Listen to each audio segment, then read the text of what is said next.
બજારની વાતમાં આપનું સ્વાગત છે. હું છું પ્રીતિ દલાલ અને આજે આપણે વાતચીત કરીશું આનંદ રાથી એડવાઇઝર્સના પીએમએસ ફંડ મેનેજર મયુર શાહ સાથે. મયુરભાઈ, ઘણું સ્વાગત છે આપનું. અને આપણે એવા ટાઈમે મળી રહ્યા છે કે જ્યારે માર્કેટમાં અત્યારના આપણે નિફ્ટીના ન્યૂનતમ સ્તર જોઈ રહ્યા છે, નવેમ્બરના સૌથી લોએસ્ટ સ્તર આપણે જોઈ રહ્યા છે.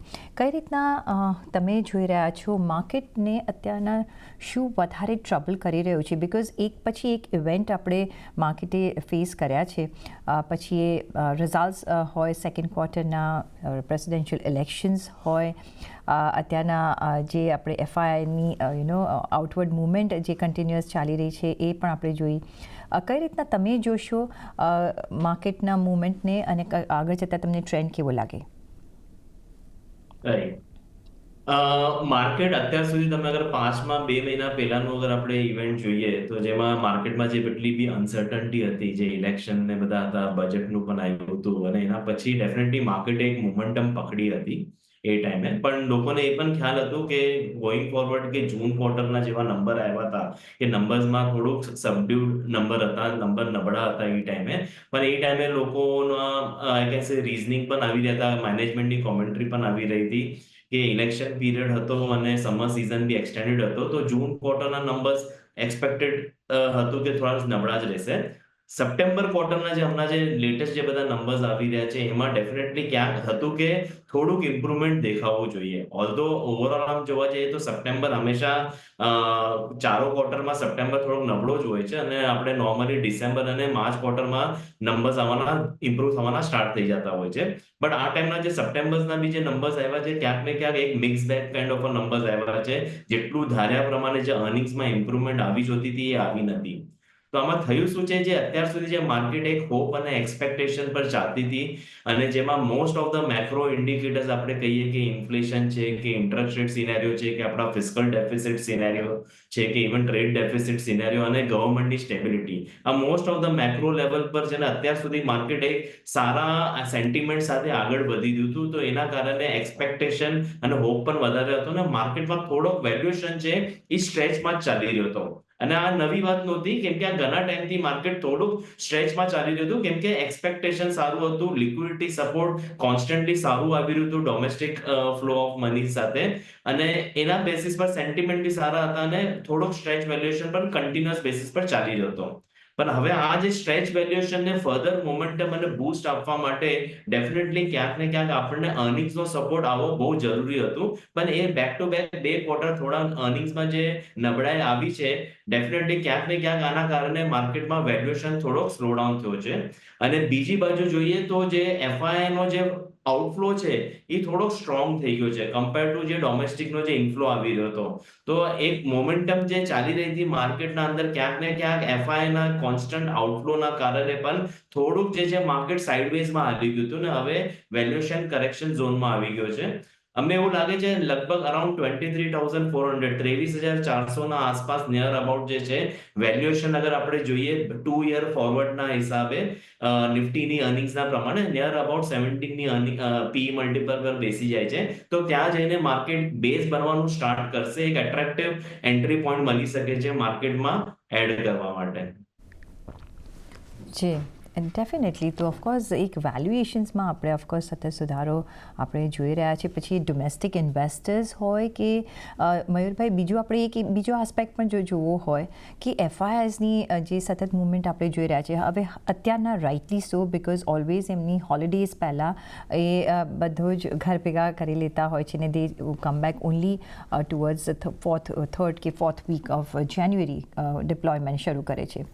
એ એક રીઝન હોઈ શકે. પણ આ આપણે જે ઓક્ટોબરથી આ એફઆઈઆઈસનો એક્ઝોડસ જોઈ રહ્યા છે, હવે ફંડામેન્ટલી જે પણ આપણે મેં રિપોર્ટ્સ વાંચ્યા છે એ લોકોને ભારતના માર્કેટ્સ ગમે છે, પણ સાથે સાથે એ લોકો લોંગ ટર્મ માટે એ જોતા હોય છે.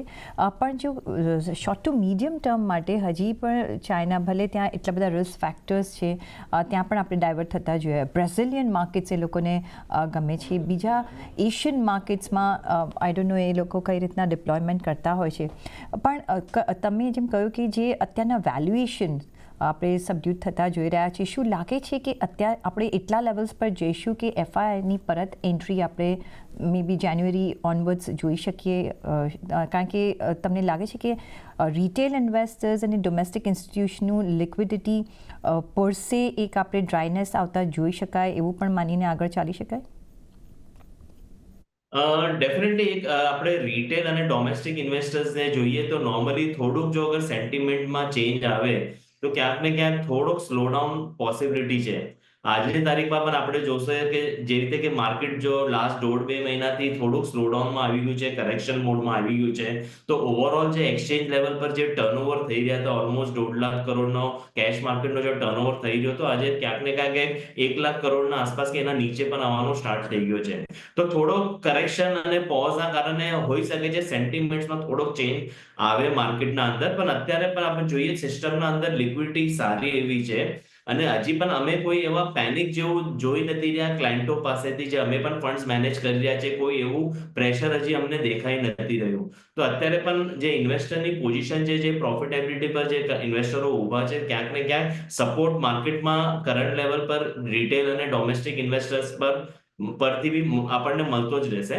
એફઆઈ નું જે સપોર્ટ જે હતો ડેફિનેટલી જે આઉટફ્લો ઓફ મની જે થયું છે એના 2-3 રીઝન્સ છે. એક તો યસ ઇન્ડિયન માર્કેટ કરેક્શનમાં આવ્યું જ નહોતું તો વેલ્યુએશન વોઝ લિટલ સ્ટ્રેચ, તો એનું એક બેનિફિટ એફઆઈ લઈને નીકળી રહ્યું હતું અને ટેક્ટિકલ શિફ્ટ કરી રહ્યા હતા બીજા ઇમર્જિંગ માર્કેટ્સમાં કે જ્યાં વેલ્યુએશન ઘણા સસ્તામાં હતા અને જે બીજી ઇમર્જિંગ માર્કેટ્સ લાઈક ચાઇના છે કે બીજી ઇકોનોમીઝ છે જે સ્ટેપ્સ લઈ રહ્યા હતા પોતાની ઇકોનોમીને રિવાઇવ કરવા માટે, તો એક સ્મોલ શિફ્ટ કહી શકે કે સર્ટન પર્સન્ટેજ હેઝ મૂવ્ડ આઉટ.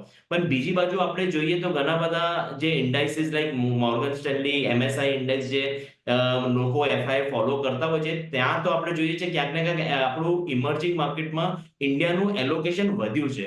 તો એફઆઈ નો જે મોમેન્ટમ જે છે નો ડાઉટ લાસ્ટ 1.5 મંથમાં થોડુંક સ્લોડાઉન હતું, નેગેટિવમાં જઈ રહ્યું હતું.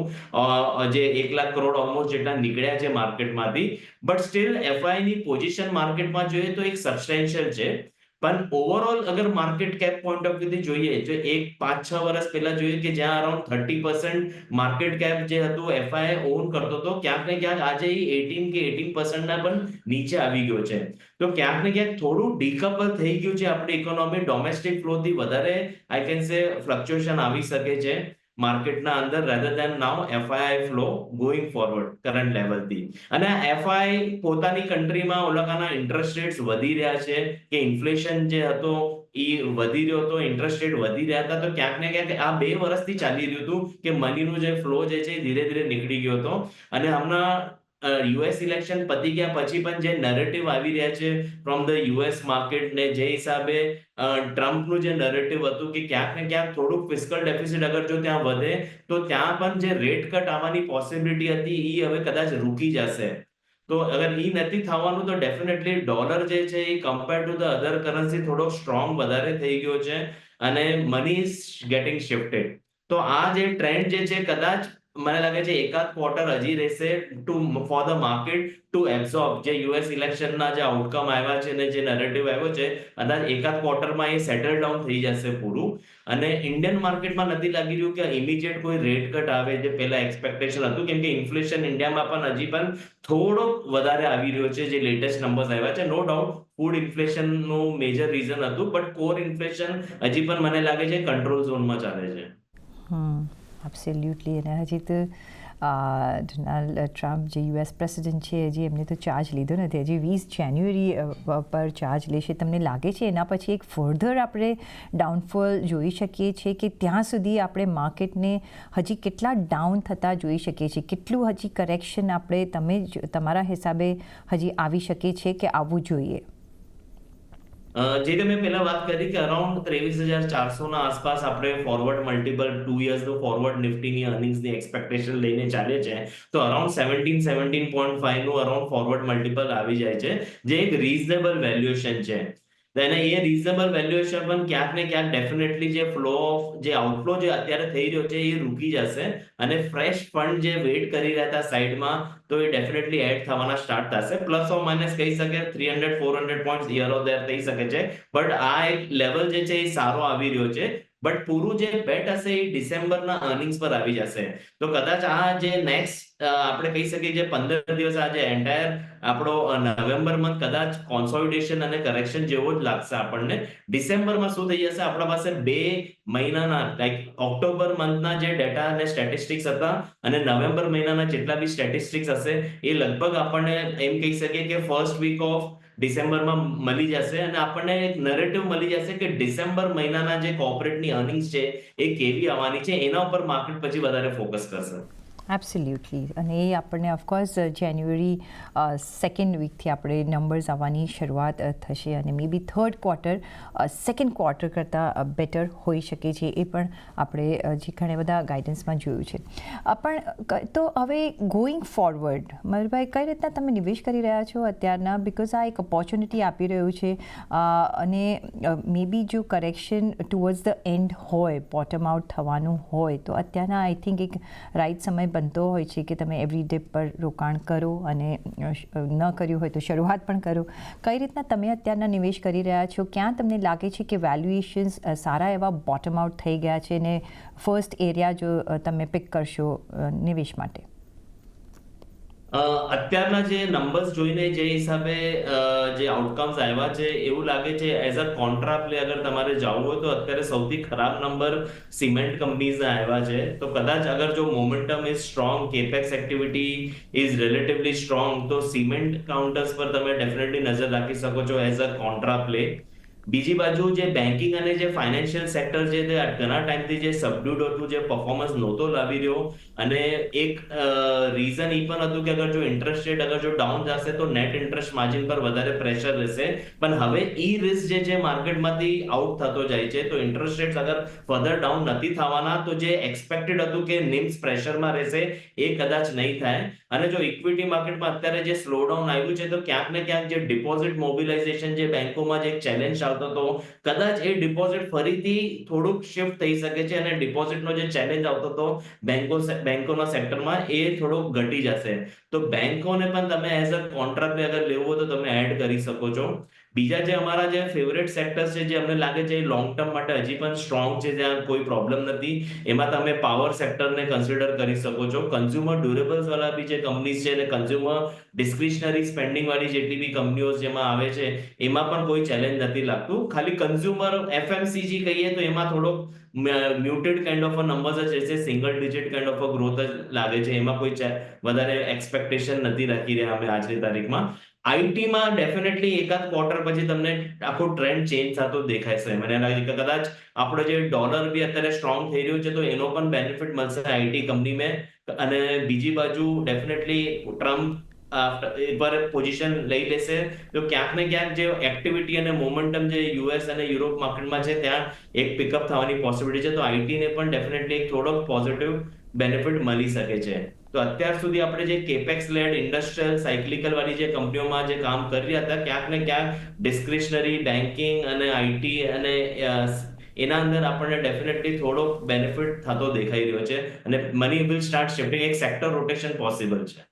સો તમે હજી પણ ડિસ્ક્રિશનરી સ્પેન્ડિંગ માટે ઘણા બુલિશ છો? બિકોઝ આપણે એમાં જોઈએ તો ઇફ યુ ડિવાઈડ કે કન્ઝ્યુમર ડ્યુરેબલ્સ અને ડિસ્ક્રિશનરીમાં આપણે એક તમને લાગે છે કે એક થોડું રૂરલમાં તો આપણે જે પિકઅપ જોઈ રહ્યા હતા હજી બી સસ્ટેનેબલ છે અને જે અર્બનમાં હવે એક થોડુંક આપણે ડેમ્પનેસ જોઈ રહ્યા છે પોસ્ટ વેડિંગ સિઝન? કારણ કે અત્યારના ઘણી બધા વેડિંગ્સ છે આ ડિસેમ્બર જાન્યુઆરીમાં. ત્યાર પછી તમને લાગે છે કે આજ જો માર્કેટ્સ પિકઅપ નથી થતા તો પણ આ એક સેમ સિનારીઓ આપણે ડિસ્ક્રિશનરી સ્પેન્ડિંગમાં જોઈ જ શકીએ છીએ? કારણ કે લિક્વિડિટી જો કદાચ ડ્રાય આઉટ થાય છે, જો આરબીઆઈ કોઈ પગલાં લે છે તો કઈ રીતના તમે જોશો કે કઈ રીતના આ સેક્ટર્સ કામ કરી શકે છે? રાઈટ. અત્યારે કન્ઝ્યુમર ડિસ્ક્રિશનરીમાં અગર એક મોટો સેક્ટર જોઈએ તો લાઈક ઓટોના ઓક્ટોબરના જે જે ઓક્ટોબરના જે સેલ્સ નંબર આવ્યા છે દે આર રિલેટિવલી ગુડ. એમ કહી શકીએ કે અરાઉન્ડ 6 to 7% નો ગ્રોથ આપણને ઓક્ટોબરમાં દેખાયો છે ડિસ્ક્રિશનરી સ્પેન્ડિંગમાં. બીજી બાજુ ટ્રાવેલ ટુરિઝમ અને હોટેલ ઇન્ડસ્ટ્રીમાં પણ જોઈએ તો મોમેન્ટમ ઇઝ ક્વાઇટ સ્ટ્રોંગ. અને કન્ઝ્યુમર ડ્યુરેબલ્સમાં પણ અમુક જે બધી કંપનીઓ જે અમે ટ્રેક કરી રહ્યા છે ત્યાં પણ આપણને વોલ્યુમ ગ્રોથ ડેફિનેટલી મળ્યો છે. ક્યાંક ને ક્યાંક અમુક સેક્ટરમાં કદાચ માર્જિન પ્રેશર આવ્યા છે, બટ ઓવરઓલ ડિમાન્ડ એન્વાયરમેન્ટ જે છે ડિસ્ક્રિશનરીમાં અત્યારે રિલેટિવલી સ્ટ્રોંગ છે. તો આ જે સ્થિતિ જે છે અમને ડેફિનેટલી લાગે છે કે ઇટ વિલ કન્ટિન્યુ. ડિસ્ક્રિશનરી સ્પેન્ડમાં હજી અમને કોઈ એવો મોટો સ્લોડાઉન જેવું કંઈ દેખાતો નથી. We will keep on moving up the ladder. Mayurbhai, of course જે રીતના અત્યારના સિનારીઓ આપણે જોઈ રહ્યા છીએ કે ઘણા બધા આપણે ડિપ્લોયમેન્ટ તો હમણાં જોઈ રહ્યા છે, પણ સાથે કેશ પર પણ ઘણા બધા ઇન્વેસ્ટર્સ બેઠા છે. કઈ રીતના તમે જોઈ રહ્યા છો જે અત્યારના ઇન્સ્ટિટ્યુશનલ જે ઇન્વેસ્ટમેન્ટ છે એફઆઈઆઈના આઉટવર્ડ મુવમેન્ટમાં એ માર્કેટને સંભાળી રહ્યું છે? આગળ જતાં તમે કઈ રીતના આ સિનારીઓ જોઈ રહ્યા છો? શું તમે એડવાઇસ કરી રહ્યા છો કે કેશ પર થોડું બેસો કે સ્ટાર્ટ ધ ડિપ્લોયમેન્ટ? અને તમે એઝ અ ફંડ હાઉસ શું કરી રહ્યા છે? કઈ રીતના તમે અત્યારના પ્રપોર્શનમાં ઇન્વેસ્ટ કરી રહ્યા છો અને કઈ રીતના વેટ એન્ડ વોચ રાખશો ફ્યુચરિસ્ટિક સેક્ટર્સ માટે? Right. Normally as a fund house cash call લેવું ઘણું ડિફિકલ્ટ હોય છે લુકિંગ એટ ધ કોર્પસ. અને કેશ કોલમાં બી એવું થઈ જાય છે કે તમે કેટલા પર્સન્ટેજ કેશમાં બેસો છો outside two get the benefit. અગર આજે હું કહું કે અગર હું 10% કેશમાં અગર આવીને બેસી પણ જાઉં, પણ અગર 90% તો મારું ઇન્વેસ્ટેડ જ છે. અગર જો માર્કેટમાં અગર જો વોલેટિલિટી હશે તો એ મારો ઓવરઓલ 90% પોર્ટફોલિયો તો ઇમ્પેક્ટ કરવાનો જ છે. તો અમારી જે સ્ટ્રેટેજી હોય છે નોર્મલી કે અમે સેક્ટર રોટેશનમાં વધારે જતા હોય છે કે જ્યાં એવું લાગે કે વેલ્યુએશનમાં ડેફિનેટલી બીજા સેક્ટરમાં બેનિફિટ મળી રહ્યો છે તો ત્યાં અમે શિફ્ટ કરી શકીએ છીએ. તો એ સેક્ટર રોટેશન પર વધારે ફોકસ હોય છે. અને ફંડ સાઇઝમાં અગર વાત કરીએ તો પીએમએસમાં તો નોર્મલી એવું થતું હોય છે કે જે લિમિટેડ નંબર ઓફ સ્ટોક્સ હોય છે. તો લિમિટેડ નંબર ઓફ સ્ટોક્સમાં એક એડવાન્ટેજ એ આવી જતું હોય છે કે ઘણીવાર કદાચ સેક્ટર સારો ન પણ હોય, પણ કદાચ એ સેક્ટરમાં એકાદ સ્ટોક કદાચ સારો કરતો હોય અને એ કદાચ સ્ટીલ તમને મોમેન્ટમ સ્ટ્રોંગ આપી શકતો હોય છે. તો એ જે ચેલેન્જ જે છે ઓવરઓલ બ્રોડર માર્કેટનો પીએમએસમાં મળતો હોય છે. બટ અગર જો સ્ટોક સ્પેસિફિક તમારા પાસે પોર્ટફોલિયો સારો હોય છે તો તમે still you can do relatively better. બીજી બાજુ આજની તારીખમાં જેટલા પણ નવા ઇન્વેસ્ટમેન્ટ, નવા ફંડ ફ્લો જેટલા બી આવતા હોય છે અમારા પાસે, જે અમે પૈસાનું જે ઇન્વેસ્ટમેન્ટ અને જે ડિપ્લોયમેન્ટ કરતા હોય છે અમે સ્ટેગર મેનરમાં જ કરતા હોય છે ફ્રોમ ડે વન ઇટસેલ્ફ. અને 2 મહિનામાં લગભગ અમે પૂરું ડિપ્લોય કરી દેતા હોય છે. તો એ સ્ટ્રેટેજી અમને ઘણું કામ આવી રહી છે. તો અત્યારે બી જે ઇન્વેસ્ટરોને લોંગ ટર્મ માટે જે પૈસા લગાડવા છે તો ડેફિનેટલી આ એક ઝોન ઘણા ટાઈમથી જે વેઇટ કરી રહ્યા હતા, જે પ્રાઇસ કરેક્શન, કે આજે 26,200-300 ની નિફ્ટી હતી ને આજે લગભગ આપણને 23,500 ના આસપાસ અગર નિયર અબાઉટ મળી જાય છે તો કદાચ એમ કહી શકીએ કે 11% આપણને કરેક્શન જોવા મળી ગયો છે. તો આટલું કરેક્શન થયા પછી definitely around 30-40% of the investment જે છે તમે કેશમાં જે બેઠા છો એ તમે ડિપ્લોયમેન્ટ સ્ટાર્ટ કરી દો. અને જેમ એવરી 2-3% અગર જો માર્કેટ હજી નીચે આવે તો you can just keep on adding, કે એમાં ધીરે ધીરે તમે એડ કરતા જાઓ. અને લોંગ ટર્મના પૈસા છે તો બહુ વધારે ટાઈમિંગ કરવાથી તમને વધારે ફાયદો નહીં થાય આમાં. કે બેટર છે કે તમે એ પોર્ટફોલિયો પર કોન્સ્ટન્ટ મોનિટરિંગ રાખો અને એક ડિપ્લોયમેન્ટ સ્ટાર્ટ કરી દો. એનો બેનિફિટ તમને લોંગ ટર્મમાં ડેફિનેટલી મળશે. અને હમણાં જે આઈપીઓઝ અને સારા આઈપીઓઝ આવી રહ્યા છે, આપણે જેમ જોયું કે સ્વિગીનો આવ્યો, હવે એનટીપીસીનો આવશે અને લાઇન્ડ અપ છે. એટલા આમ પ્રાઇમરી માર્કેટ માટે તમે કઈ ફંડ્સ જુદા રાખો છો, એલોકેશન કરો છો અહીંયા?